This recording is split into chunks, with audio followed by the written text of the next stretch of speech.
someone who made a significant impact on your faith when you were young in the faith, and how did they make a big impact? Well, the first one is obvious. It was my parents.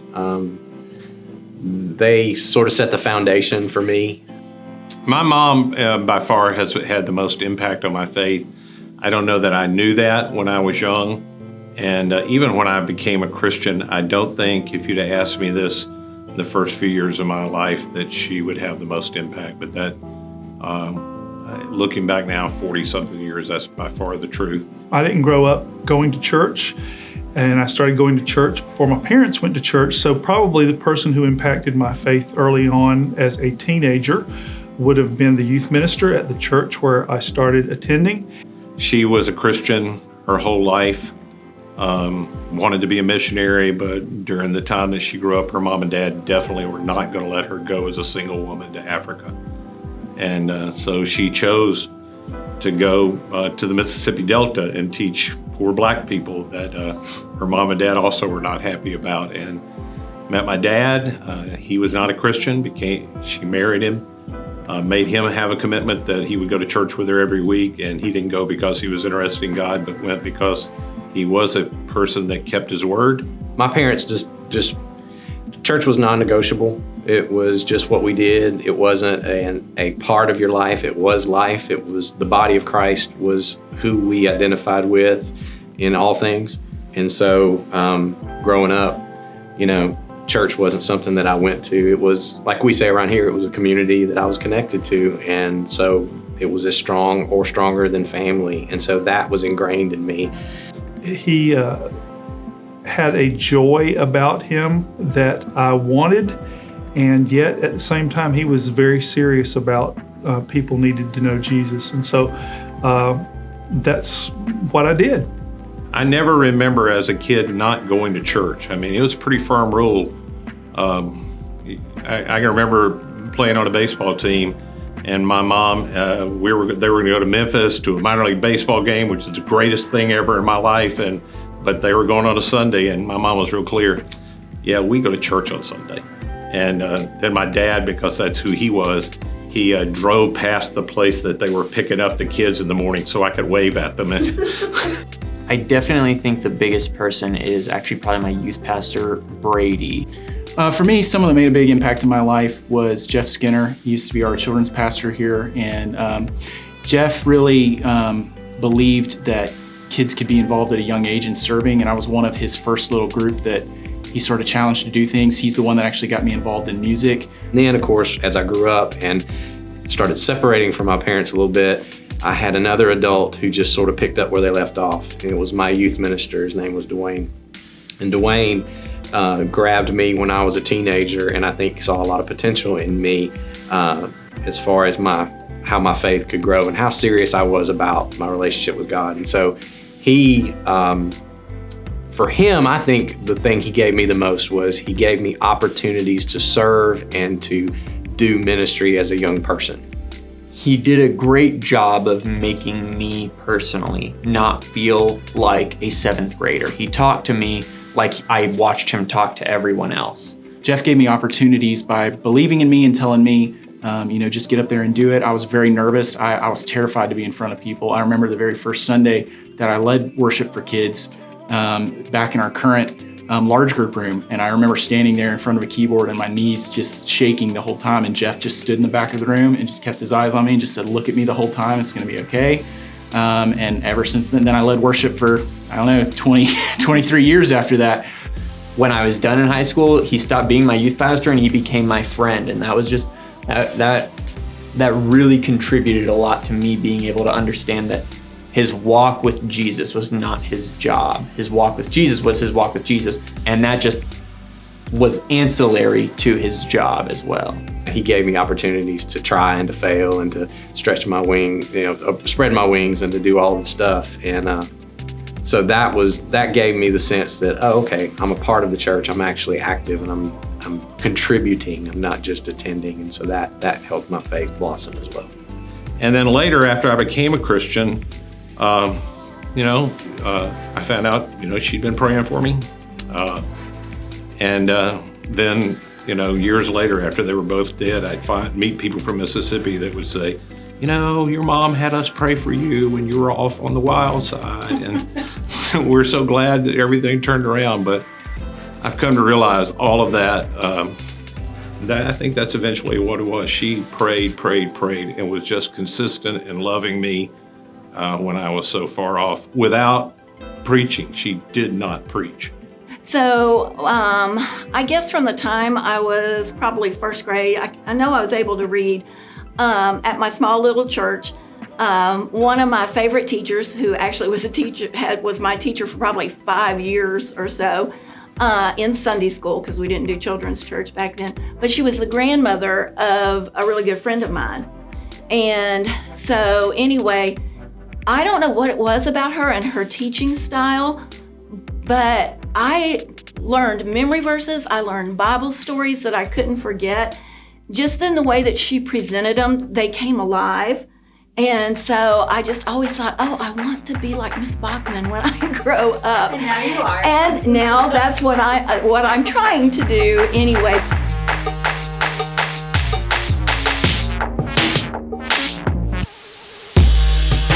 Welcome to the Not Great Parent podcast. I'm Molly, not great parent, and this is my co-host Nathan, who's also not a great parent. Not a great parent, Yes. for sure. How are you doing today? I'm doing pretty good. Yeah? Doing pretty good. Yeah. Good. We've had a crazy past couple days. We had some health stuff going on in our house, and then this morning trying to get ready to set to film has been a little frustrating, but we're going, and that's what matters. That is true. Well, it's actually the last of this season or series that Yes. we have done. It's our first season, and this is the last full episode that we'll have. Yeah. Not the last episode of the Not Great Parents podcast, but of this No. particular season. So, Molly, why is it that I don't think anyone even knew that this was a season they were watching No, or what was going on. So why is it that we're breaking it out the way that we are? Well, we want to have different sort of series or a few shows where we are talking about something specific or Right. things that group well together for Right. you. So this last few episodes we've been talking about why we do church together and why Right. that matters. Why does that matter to our in the lives of ourselves and in the lives of our children and our families. So, we usually start, and we didn't say this at the beginning, why are we calling ourselves the Not Great Parents podcast to begin with? This whole first season really was establishing that concept of we're going for good, not great. Good, not great. Right? We're not pursuing what the world calls greatness for our kids. There is a way to be a parent where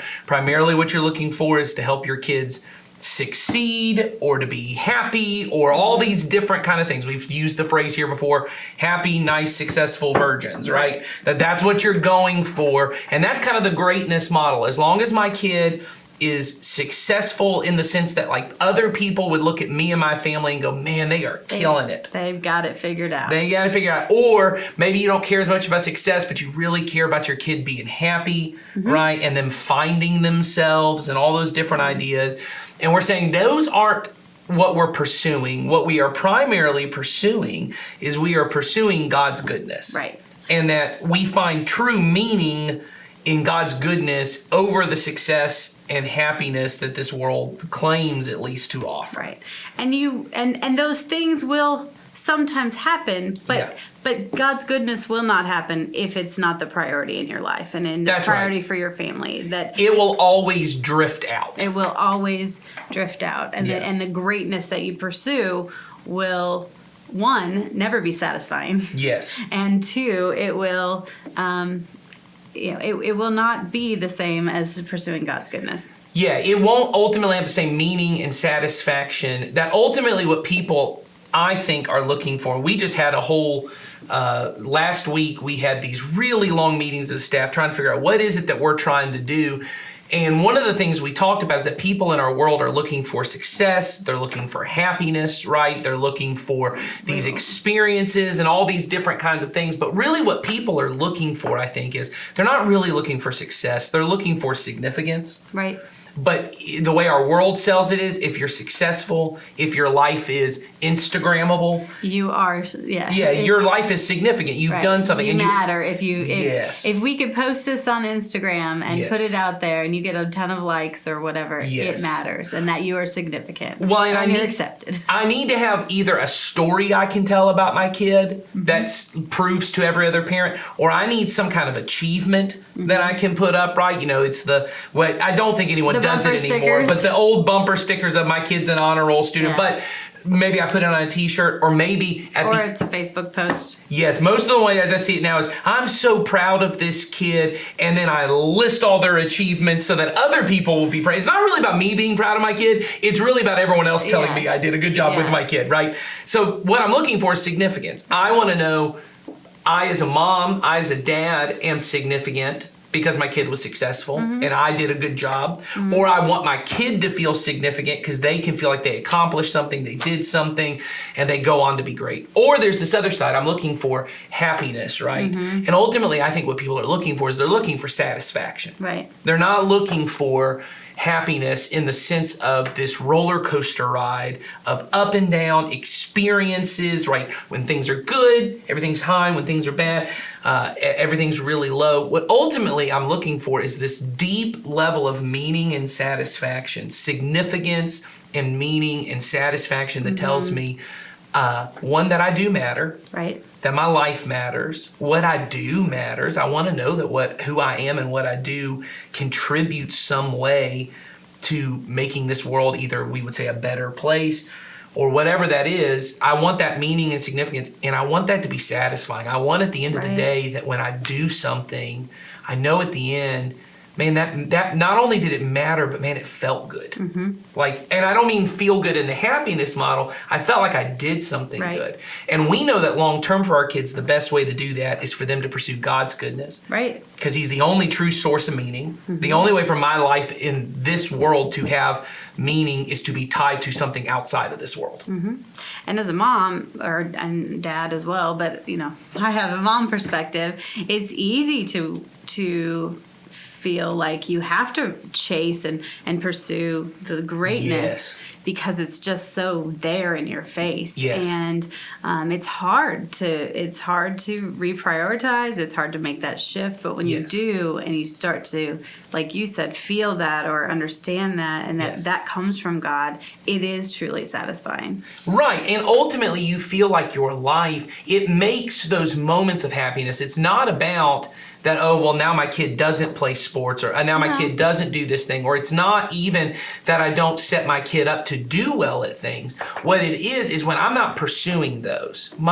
I think the natural flow of American culture, as long as you're not choosing to go off and become Amish, which we are definitely not telling you to go do, not as long as today. you keep your kids with it. My kids are even homeschooled, but they live enough in the American culture that's around. They have friends, Right. they listen to the way they talk. The natural draw will be to find your talent. My kids always say, "What's my talent? What's my talent? What's your thing? What's my thing?" Which right? we talked about it.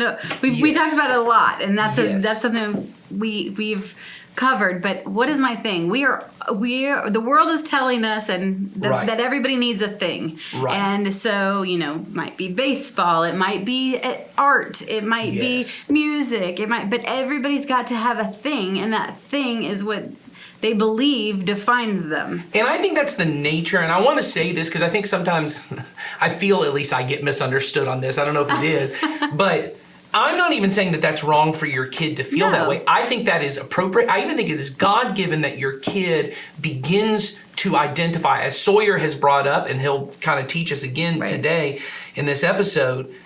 It is normal for your kid to start thinking, what is it that makes me special? Where do I belong? How do I contribute? Those are good godly things.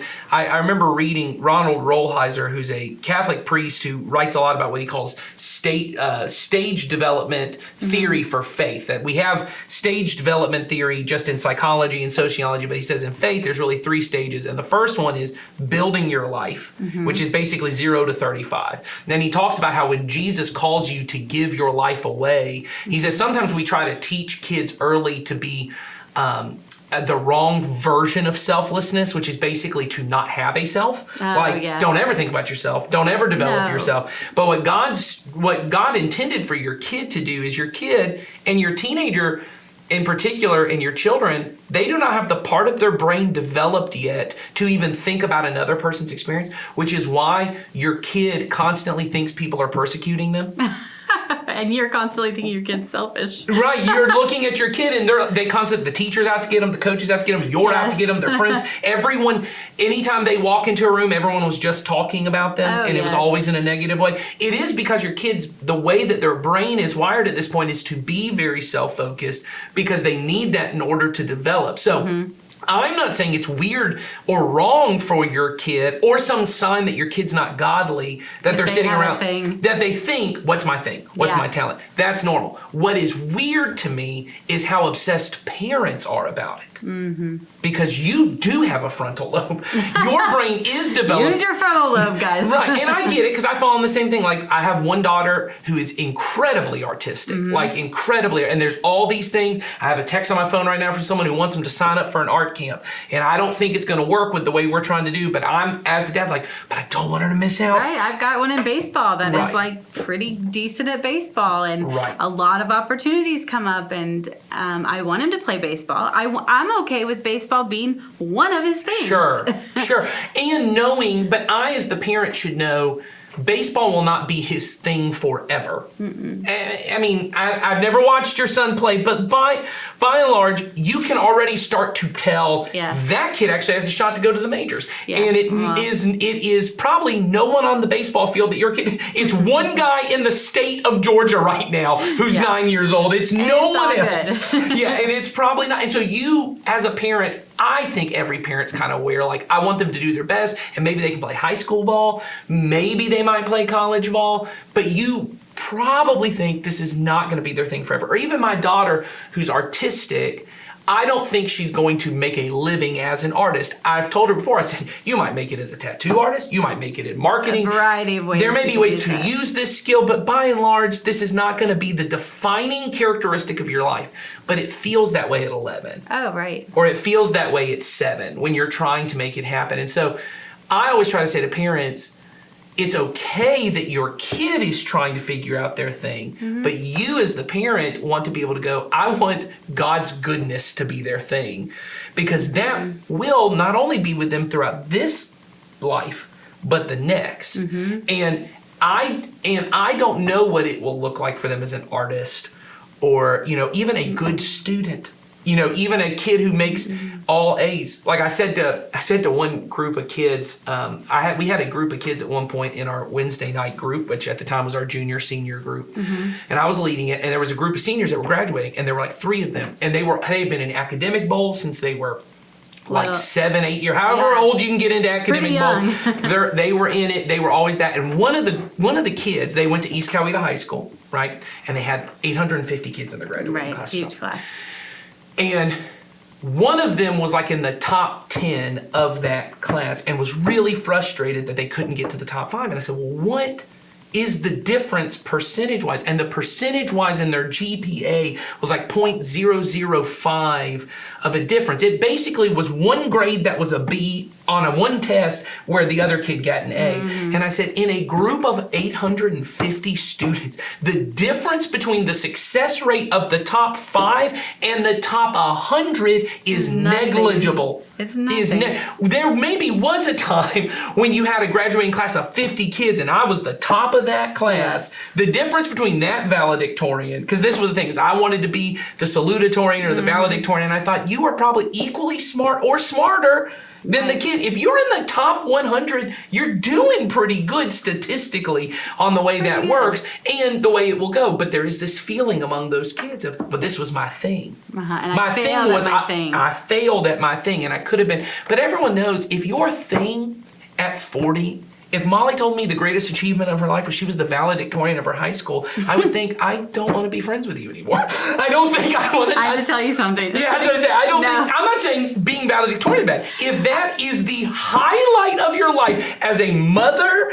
and a wife. Let's just stop right there. You know my math skills. I know that's true. I was not the valedictorian. Sorry to, I know that. to tell you that. I'm just saying, if that was the highlight, or if the highlight of your life was you, I have a friend right now You're the prom king. whose son is playing baseball, and right now they just made it to the state championship. If the highlight of his life, which I think this parent doesn't think that's true, but there are parents who get sucked in on it of, oh, they lost, and it's not, now they can't ever be state champion at 11. Like, if the highlight of your career is being state champion, you know, I watched the little LeBron James high school documentary. If the highlight of LeBron James's career is when he was in high school, they won a state championship, and it's not. And I mean, that's bad because he went on to be arguably the greatest basketball player of all time. But the question is, what ultimately becomes the thing for our kids? And we've said, and this is what we've been trying to do this whole series, but what we realized about halfway through is when we were taking breaks for these mini episodes, we felt like we were losing a little bit of cohesion of what we were trying to get across. So in the future, what we want to do is to be able to really do a full season where 8 episodes in a row or 6 episodes in a row, however long it's going to be, is just talking about this one topic. And then the rest of the year, we're just doing the mini episodes of answering questions and kind of bringing up things that are going on in our world that we want to talk, or things going on in our church. But or our lives. Or just our lives, things that we want to talk things about. That we've experienced at home. But we wanted to spend this first real 6-episode series, so maybe at some point it'll be in a full playlist where you could watch them all. just watch them all together. This series has really been about good, not great, and really about why we need the church, because ultimately what we know is for something to become your kid's thing, it's going to involve some relationships outside of you.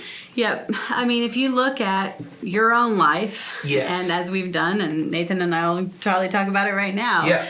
If I look at my life and I look at I've had things, right, in my life and people in my life. I rode horses growing up. Okay. And so I had... It was the greatest achievement of her life. Greatest achievement of my life, that one horse show. And did you do horse shows? yes, I did like the jump. Oh, wow. So you weren't just like, you weren't like just like, I like horses and brushing horses and occasionally riding. You were a straight up horse girl. With You were... that did jumping and all that. Oh my gosh, Nathan, now- this is awesome. I know I said I wouldn't want to be friends with you if valedictorian was your thing, but if this was your thing, No, I did not know that. Okay, so you did the horse thing. Yes, which was incredibly time consuming, right? But also, and because of that, I spent a lot of time at the barn. We didn't have a barn at our house, so we boarded our horse, and I was out there for lessons and practice, and then we would go to shows. And so I had a lot of other people in my life beyond my parents. They weren't at every single thing, right? They weren't the ones teaching me either. Yes. And then there were other families there too, and their parents were there. So I had a lot of influences, and within your thing, you get a lot of influences. And so my parents were very good about understanding knowing who were the influencers, who was part of that was influencing me. Also, they recognized, and I spoke about this on a previous episode, that for us, church was the priority. So I wasn't going there on Sundays. I was at church on Sundays. Only very few horse shows were on Sundays. And if there were, it had to have been like most of the time it was a no on a Sunday. Right. So, but anyway, as it comes to influences, they made sure those church influences were bigger. Yeah, and I think that's critical. And very intentional, right? Right. They made sure that I had both things, but the church ones were much stronger. And those are the ones that as an adult I still have intact. Right. Those are the ones that last on. Yeah, I have the same thing where I thought of 2 people that were really outside of church that were big into kind of the things I was into when I was young. So one was I had, so when I was in I don't know, I'd say I was 9 or 10. I had been doing theater a little bit, and that was all pretty much just, I had friends at church, and my mom had friends from here at church because we used to do live dramas. And we actually had a lot of people who did our live dramas that were involved in the local community theater, and so I did that. But through that, I ended up kind of getting involved with this this friend of mine, but his dad would often, they would have me over to their house a lot, and his dad was really into comic books, like crazy into comic. Like he had ones that we could read, and then boxes of ones that had never been opened, like from the time he was kids, like going back to the 60s. And so Like the collection. yes, and so all through high school, middle and high school, I was kind of known as, because that's when all the comic book movies were starting, and even into like early youth ministry when they like all the MCU stuff starts taking off. I was the guy everyone was like, well, what's this one about? And what's that about? Because Nathan's known for his comic I was knowledge. known for my comic stuff. And so, but the reason why was because I had built this relationship with this friend of mine and with his dad. His dad was just a really kind guy and really nice guy. And he would often just go, hey, you should read this and you should do that. So that's one thing. The other one was me starting to play music. All started because one, I took piano lessons from Becky Clark, who's a person in our church. My child does too. Yeah, I was gonna say I took piano lessons there. I was terrible at the piano lessons. I don't know what she would say, but I was not good. I eventually stopped doing those. But what got me back into it was we had a children's minister who was wanting to start a band for the children's ministry. And my older brother, John, was already playing in that. And he had kind of learned guitar through that. He was a piano player and kind of had learned guitar. And I said, well, what if I could learn how to play bass? Maybe I could do it. So my older brother teaches me to play bass. And I'm 12 years old, and there's an older guy in the church. I bet he's 19 or 20. Not older, but he was older than me. Older to you. He was in college, and they had asked him, his name was Chad, and they had asked him in college, because he was interested in ministry, to start a middle school band. Okay. And I was the only middle schooler that he knew was even interested. So he came to me and was like, I heard you play bass. And I was like, yeah. So your me guy. and him and one of his college friends were the middle school band. And I cool. thought I was the coolest 7th grader in the world. I mean, it probably was kind of cool. It was very cool because the first girl who ever even talked to me Was because of that? I later found out she just thought it was cool that I was hanging out with 'Cause you were college in the guys. band. Yes, I was just hanging out in a band. And had a 19-year-old friend. Yes, and had 19-year-old friends. And then eventually all of that became a part of me doing that. And I told our former children's minister, who's now, he's traveling the world and doing all kinds of stuff. He had posted a picture of him with there was a young kid playing guitar, and I'm assuming, and it said worship in the background, so I assumed, it's his church picture, yeah. and he's doing the same thing. And I just wrote him a note just saying, hey, this really inspired me because it reminded me of, I would probably not be doing ministry Without that influence. if that influence hadn't started. His name was Jeff, and he allowed me not only, so I started playing in the middle school band, and then he eventually asked me to start leading worship for the kids, and he just gave me a band. At like 13, I was in charge of all of these other ones. He said, Very cool. you just go ahead and lead the kids and do what you're gonna do. And I realize now, I had all these adults who were constantly frustrated with me, which I get because now I'm looking like, I bet any decision a 13-year-old made was a dumb decision. But Jeff frequently I would know he would go to those. He would defend you, wouldn't he? Well, he would go to them and specifically say, hey, this is what we're doing. We're trying to help Nathan develop. And he's going to make bad decisions at times because he's 13. But our job is to help support him, correct him when you need to. But we're not just going to quit. Right. We're not just going to give up on him. And that was hugely influential to me, was that someone was willing to say, hey, your thing can be leading in the church. Your thing can be leading other people to worship, which eventually led me to do a bunch of other stuff in the very church. cool. But it started with that. It wasn't music. It wasn't the love of music that got me into music. It was these relationships. Yeah, I think it's really important to understand how. Yeah. I mean, we're not supposed to. God's already said we're not doing life alone. So Right. we are constantly as a church saying, have other relationships, have people in your life. That means your children too. If you're your child's only influence, first of all, you're wrong. Well, yes. Second of all, but if you want to be we've talked about this. As your children age, you need more influencers in their life. Yes. And you want those influencers to be people that are also going to point them to pursue the goodness of God and not necessarily the greatness and that the world says. So that's why we talk about church as a community, having your children here, having, relationships with their small group leader, having relationships with other adults, having some of the people who've influenced my children have been friends of ours that have, that also have the same intentions in mind. And so it's really important that we continually put our children in situations where we allow those influences to be strong for them.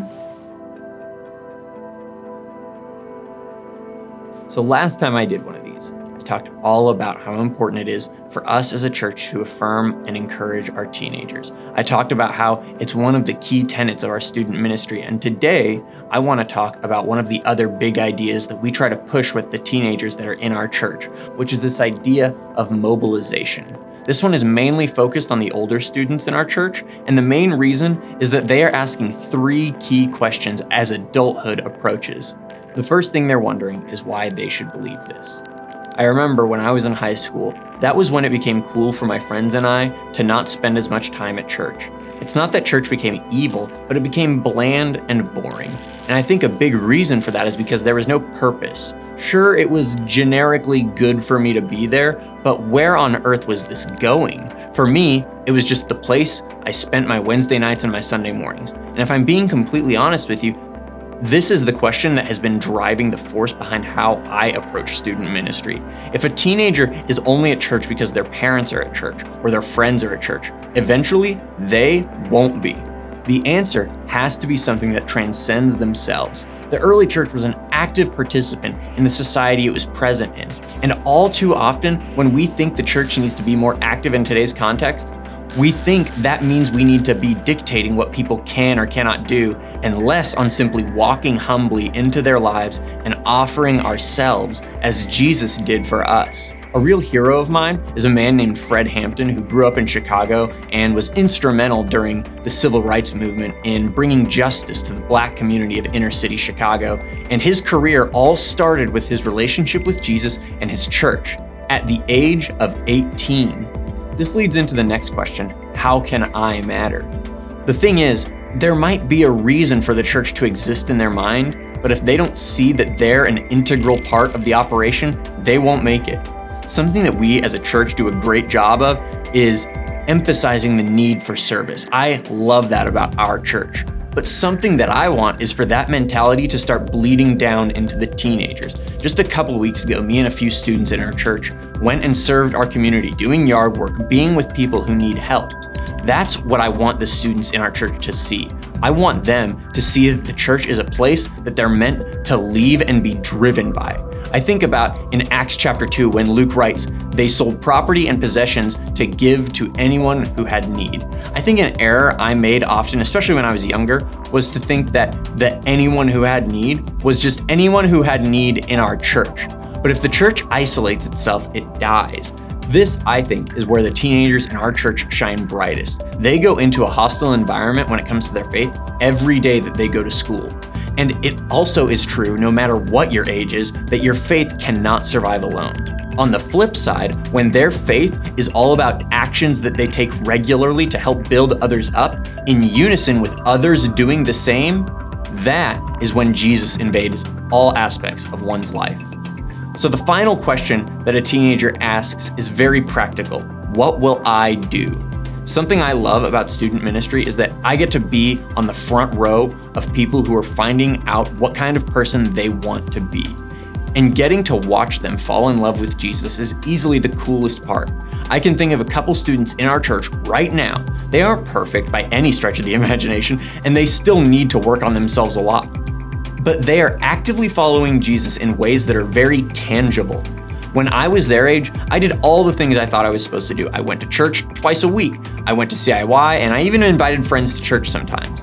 But never once did I look beyond the places I was already present. I never sat with that kid who was alone by themselves at the lunch table. Teenagers today want more from the church. They want the church to actually mean something not just to their lives, but to the world. They want to see an impact, which means that we as the church need to create spaces for them to follow God's will for their lives. I love that when I take a few teenagers to clean up an old lady's yard, there are 2 other elderly gentlemen there right alongside us working together. That's what the church is, a group of people with very little in common, aside from the desire to pursue Christ and love others as he loved us first. Well, I liked hearing about what Sawyer and the student ministry team Yeah. is doing to get their kids finding their thing. Yeah, exactly. That idea of kind of mobilizing them through serving, it inevitably helps them find out that stuff we said at the very beginning, meaning, significance, they matter, and they matter in the church, and what they do matters. And that's the way we as a church are trying to accomplish it. I think what they're doing is awesome. I think it's very cool. Yeah. Well, and we as parents, we can, no matter what age our kid is, Yes. we can do things and take steps to help, set our kids up for all of this as well. And I know Yeah. we've talked about influences, and we as Right. parents are the primary influence. 100%. And 100%. but what's really important and what we hope we've said is that we are not the sole influence. We don't want to be Correct. the sole influence. No, and there's really no way for you to No. be. Once again, unless you're just choosing the Amish route. And maybe that's the best thing that this podcast can do is help you either go the direction we're trying to go as a church, or go Or straight up straight Amish, or just go fully into the culture. Pick one of the things. But there is Yeah, this the fork here. there is Three. this tension. Maybe that's what the conversation before we started filming was about. So Molly and I, as you can probably imagine, get off into the weeds a lot in our personal conversations. Now, we are having a conversation about a situation in my life where that's often the direction people want to go is, I'm going to go fully into this idea of like purity, which means to remove yourself from anything that's Right. cultural, anything anyone else is doing, anything Bubble yourself up. bubble myself up. Or, well, you just have to go full into this affirming, embracing, everything that the culture is doing is fine. fine. And what we are trying to do as a church is really to live in this tension of, I still want to have relationship and influence with people who are in this world and living in this world, but to still do it where I am seeking first Jesus. Right. And there's a tension that creates because you got to live in this balance Oh, yeah. that Jesus had to live in, where he was at meals with sinners and tax collectors, and everyone on the outside would have looked and said, oh, he thinks what they're doing is fine. He's fully on board with what they're But doing. he never said that. But he never did. In fact, he would say the opposite to them. Right. He would have to say to them, go and sin no more, or turn, repent of your sins, right? And come, believe in me, or join the kingdom of God. And so there was this, but he was always living in this tension of, I'm not going to fully say what you're doing is good. Mm-hmm. I'm not going to call what you're doing good. I will call it sinful and evil. Mm-hmm. But I will also call you towards what God is calling you to do without bubbling myself off like the Pharisees would. Right. And I think that's what we're trying to do with our kids. Oh, I think so too. I think we're trying to say, we are all living in this Yes. world. We're all Yes. living in this world. But we know that the kingdom of God is also Yes. this world, and we are here living in that. And so we Yes. need to, they are happening at the same time. Yes, and that's the point that Jesus makes. And so we as parents can't say, okay, we're going to just go over here and do solely, kingdom of God in this little bubble. Yes. And we shouldn't, because if we're over there doing that, we are not going to do what we've been called to do. Yes. And our children are not going to do what we've been called to do and help others find Jesus Yes. as well. And so when we talk a lot about, and I know in our parenting ministry we say it all the time, we've now said it in several sermons, you as the parent are the primary influencer. What we do not mean is that you are the sole influencer. Mm-hmm. You are, and the way I often say it in our media series, like you are the primary stakeholder. You are the majority stakeholder You're of the- influence, which means you have 51 to maybe 65% of the influence on your kid, because there are all other kinds of influences coming in. Teachers are influencing your kids, other parents are, other kids are, things they're seeing Yeah. on TV and social media are. Yes, and if you think that your child is 100% influenced by something else, like a bad kid at Yes, school, that that's a is good also a bad that is also a false thing you're telling yourself. We never, there's not one influence over us, positive or negative. That is the only influence. The way that you and I know talk about a lot are in terms of circles of influence. Right. We use this phrase of circles of influence, and I wish we could have drawn up our visual, but we don't have that. But you could imagine. You can imagine. You There's all a know what a circle looks There's like. a circle. Imagine a bunch of circles, and some of the circles are bigger than others. Yes. And some of the circles are, Yeah. they might grow and they might shrink. And you as a parent are the primary influence, but it is a diminishing influence. I don't think there ever comes a point it gets below 51%, No. at least by the time your kids are 18. But I would even say into adulthood, my parents still hold a huge influence. They hold probably less than they did when I was 18. Now that I'm, parenting my own kids, I'm Yes. doing that. But they are still a very large circle. What my parents think of me, I still want to make my mom and dad proud. I still want them to say, hey, you're doing a good job. So they're a big sphere. Even if you're someone listening and you don't have a great relationship with your parents, the influence that they had on you and continue to have on you probably still exists. Meaning you may do stuff totally opposite of them. Yes, because your of it. decision to do X, Y, or Z because I will not do what my parents did means they still hold influence. Yes, parent. I agree with you 100%. Never less than 50%, whether you have a positive or a negative relationship. And we want it to be positive. Yes. And if you have, so I would say when you have a baby, you're 100 to 99 to 100% of the influence, right? You and your spouse, or, if you've got a babysitter, they might have a little bit of that influence. But by and large, the more time you have with your kids, the larger your sphere of influence. And when they're babies and you can physically pick them up and move them, you are the largest influence. And then it shrinks a little bit when they start going to school because now they've got teachers and there's other kids, right? And then it shrinks a little bit once they get into middle and high school because their brain starts developing in a way that they say, you're an idiot, you don't know anything. And it shrinks a little bit, but you always have the largest. But what I always say is, even if you have 70% of the influence over your kid and you're using all of your influence towards Jesus, there is still 30% that is missing. And so you are the primary influencer, but you cannot be the sole influencer. You need other circles of influence of varying sizes that are coming in to support you to make up that other 30%. And each circle of influence may only be 3%, 5% influence. Yes. But if you can get enough of them in there, it builds it up. And we know this, I know this already probably sounds silly to some of you because you're just imagining a bunch of bubbles stacking on top of each other. Kind of true. Yes, but there has been research. When I started in student ministry on staff, they had me read a book called Sticky Faith by Kara Powell.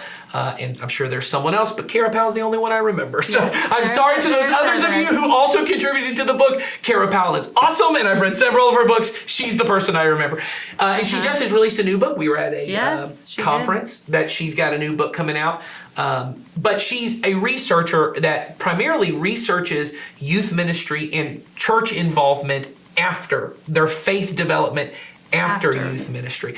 And the point is because ultimately we want them to go on and be adult. I mean, that's what we're doing. We're trying to have adults that go on and participate in the kingdom of God and then have their own children that they then focus on the kingdom of God and continually pursue goodness far beyond youth ministry. Well, and that's just the truth of whether you're trying to go towards goodness or greatness. You are not raising a good 3-year-old or a great 3-year-old. You're raising an 18-year-old. You're ultimately raising a 75-year-old. They will eventually be 75, you hope, and that they live a long life. And our hope is that the faith, the kind of seeds of faith we plant, that then other people come in and water, right, and help develop.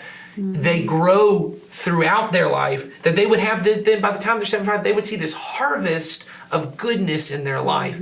And what Kara Powell points out is that statistically, the kids who stayed in church and stayed with their faith, they would say their faith is an important part of their life.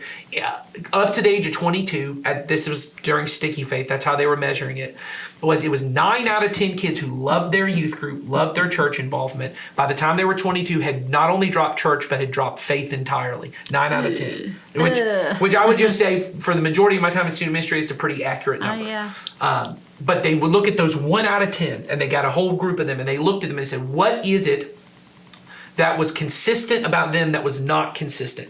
Both groups loved their youth group. Both were involved with stuff. The thing that the ones had that the 9 didn't, the ones had 7 to 8 adults in their life outside of their parents that they knew cared about them and that they cared about what they thought. So 7 to 8 adults in the church that would say, I can say I know their name, they know my name, they know things about my life, I know things about their life, I care what they think. Those students, they had a faith that lasted into adulthood. Whereas the other ones, maybe they only had 2 or 3. They had a youth leader that they really liked, or they had 2 youth leaders that they were really connected to. So as family ministry leaders, like Yes. we know this because we care about this, and we build this as much as we can into everything that we do when it comes to programming Yes. our children and our teenagers. So Yes. like Sawyer talked about what some of the things that they're doing and getting kids serving and things, that also includes other adults serving Yeah. with them and other influences. We as children's leaders, we have our program designed to prioritize the relational side of what we do. We love when your kids learn and memorize verses and all Sure. that. Great. To me, that's the byproduct, right? Because what I really care about is that your children come in and they come out knowing they're loved. Yes. They come out knowing, and not just by God, but by the adults that were with them. Yes. And we strive for consistency in who those adults are in those classrooms. We have a small group setting and a large group setting, Yes. and that intentionally puts your children in relationship with more than one adult. And then we try to have it be consistent in that if your leader is there, they're probably there 3 or 4 weeks out of a month every time, so that your child has the Yes. time and opportunity to develop the relationship with that leader, and then they'll move on to another leader. And Yes. and even if they move on to another leader, the idea is that the relationship is still intact. I know lots of adults that still talk to their children's Yes. ministry leader from when they were Oh, like you've said. So, Yes. we intentionally as a family ministry plan that. That's another reason why you need to be here and have your children here consistently, because it's designed to help foster those relationships and have those circles of influence instilled in your children. But we as parents can do things too Yes. to make sure that happens. So on the kid front, let's talk about that a little bit for kids. Yeah, I as a think parent. the thing I try to do a lot, and I would encourage every parent to do. So I think the number one thing to know is you got to invest in the people who are investing in your kids. And the number one thing is, if you don't know the names of the teachers who are with your kids, that's the first step. Introduce yourself, get to know them, right? And then the second thing I would do is I would invest in them. And here's what I mean. I have seen throughout doing youth ministry, leaders who really invested in kids, and the kids just loved them.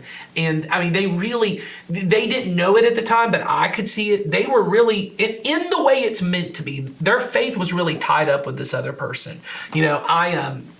I think about a lot with 1 Corinthians, where Paul is talking about, he's talking about how, hey, some of you guys have tied up your faith too much, right? In these people, because he goes, some of you got baptized by Paul, some of you got baptized by Apollos. In fact, that's one of my favorite things, and just the little weird mistakes that are in the Bible, which for some people, they don't like that idea at all. But there's a part where Paul says, I'm thankful I didn't baptize any of you. And then he talks for a little bit more, and he goes, well, I did baptize that person and that person. And then he keeps going, he goes, oh, and I also forgot I did baptize that person too. You can tell it's very stream of consciousness for Paul. Paul's like, I didn't baptize nobody. You appreciate that, don't you?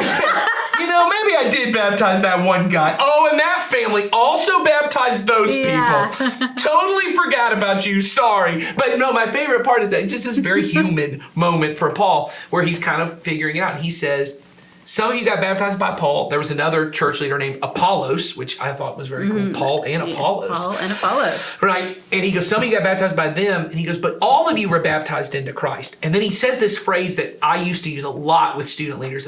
He goes, some people plant the seed He says, Paul planted the seed of faith. Apollos watered it, right? But it's God who makes the harvest. Yes. Right? God is the one who makes the harvest. And that's what we want for our kids. Is I have seen leaders who have maybe in young ages have really planted the seeds of faith.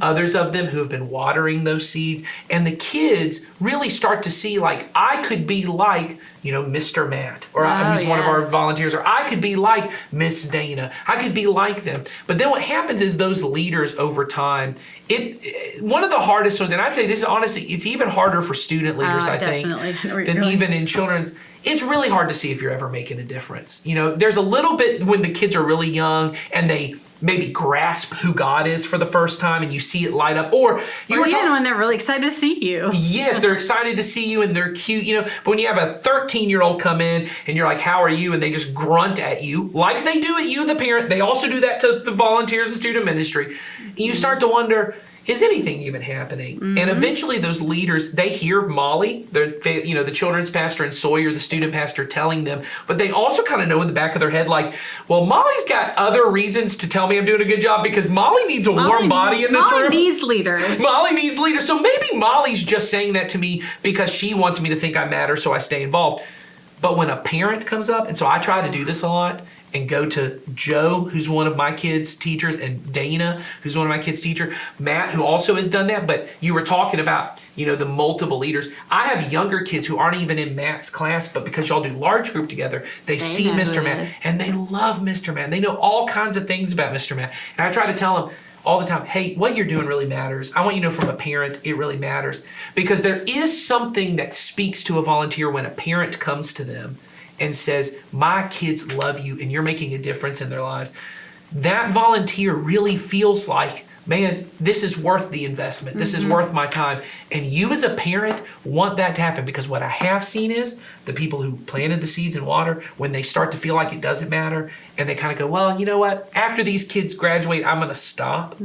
I have seen leaders leave and 7 to 8 kids stop, especially in student ministry. It's a little harder in children's ministry, but 7 to 8 students, they just stopped coming to church because they came because of that leader. And we really told them, hey, you got to build a relationship with that leader. And they don't have enough of the frontal lobe developed to go, oh, I need to stay involved. You want that leader to keep investing in those kids. You as the parent hold a lot of sway. So if you could get to know your children's teacher. And if you don't know who they are, introduce yourself. If you want me to introduce you, I'm happy to do so. Yes. Same with Sawyer and students. I know students go in on their own. It's a little bit different in the drop-off and pickup process and all of that. But Sawyer, get to know Sawyer, and Sawyer will introduce you to their leaders. Yes. And, we know that with students, we still want you to do the same thing with the leaders and be involved, and then you back up a little bit and let the leaders influence your children. Yeah. But you should also have a relationship with them. Yeah, know who they are. What I tried to encourage parents to do when I was doing youth ministry, and so I want to encourage you to do this, for Sawyer and them, is one, invest. So all the things I said about children's ministry, get to know them, tell them they're doing a good job. But as you're feeling it a lot. I know, because I'm just now starting with a preteen who's quickly approaching teenage years. My level of influence is starting to shrink. It goes fast. And he feels like it comes out of nowhere, right? And you're trying to grasp on. I want to argue this point a little more. I want to influence more. I want to kind of go at this. And you start seeing that a student leader has more, they don't have more influence, but it feels like they have more influence. Because suddenly your teenager comes home and goes, by the way, guess what Mr. Matt said? And you're like, that's what I've been trying to tell you for 2 years, and you didn't listen. And you often say that. Or maybe the student leader kind of encourages them in something that you go, I'm not sure. I kind of wanted them not to care. Maybe the student leader says, hey, you matter more than your grades. But what your student heard was grades don't matter, don't even try at school, which happens, right? Which isn't what the student leader said. And you heard that, and you're really frustrated about their grades. And you go, don't ever listen to Sawyer again. He doesn't know what he's talking about. Grades matter. And you go into Sawyer's dumb. And now what you've done is you've jumped in, and you've now either lost your influence on the kid, or you have said, you shouldn't listen to this person that I do want you to influence. Instead of what you would do, what a lot of teenage parents I'm learning I have to do is go, huh. That's what that person said. Huh. Okay, Interesting. You don't say anything to the kid. And then if you want to, because now you've built the relationship, say, hey, guess what my kid said the other day? They said that you said this. Can you help me understand what you were trying to say? And maybe you have the influence on that. Or maybe you just allow this other student leader to have investment in your kid because you know that leader, you know their heart, you know they're trying to draw them towards Jesus. And you are able to say, hey, I want you to have a big enough sphere that as my sphere is shrinking, I at least know who the people are who are getting spheres of influence with my kid. And so I just really want to encourage you once again, make sure you're increasing how many circles your kids have, but also the size of those circles. Yes. You want them to have that influence because you, even though you are the primary one, you are not the sole influencer on your kid. And all of us are trying to get back to that idea that we've been talking about this whole time of we want our kids to seek first the kingdom of God and his righteousness above all other things and his goodness. And earlier in that Sermon on the Mount where Jesus says that, he says this beautiful line where he says, the blessed are the pure in heart because they will see God. And I think it's Soren Kierkegaard who at one point talked about purity of heart. And he said, purity of heart is just to will one thing, to want and work for one thing. That the kind of, and this is what people love. And this is why we love athletes, I think, because that is the difference between LeBron James and your kid. It's not just that he's, genetically designed to be an amazing basketball player. He willed one thing. He got up, he ate, slept, drank, basketball. That's all he thought about. He willed one thing. We love that. What if your kids' one thing that they willed was God? Was being in the kingdom of God, pursuing God's goodness and his righteousness? Well, the only way that's going to happen is if the people you surround him with. LeBron James, it was not just his mom that was like, you should be a great basketball player and patted him on the back. He had a coach. All of his friends were playing basketball. All the people in his life were helping him say, this is the one thing. This is the one thing. Well, what if every friend, every relationship they had who had the biggest influences were people saying, the one thing is Jesus and his kingdom. Yes, because when your child your child's not going to naturally point their feet towards Jesus. No. So you need those influences to help point them there. Yeah. So I think that's the end of our season. Yeah, it's been fun. It has been good. And you will be back with another one. Yeah, next week we'll have a mini episode and hopefully in a couple months. Keep sending in your questions. We've been getting great questions from you guys. You can see the form in the show notes and we will address those and we'll do mini episodes for those. But thank you for being with us on our first season and keep on being not great parents. Yeah. See ya. See ya.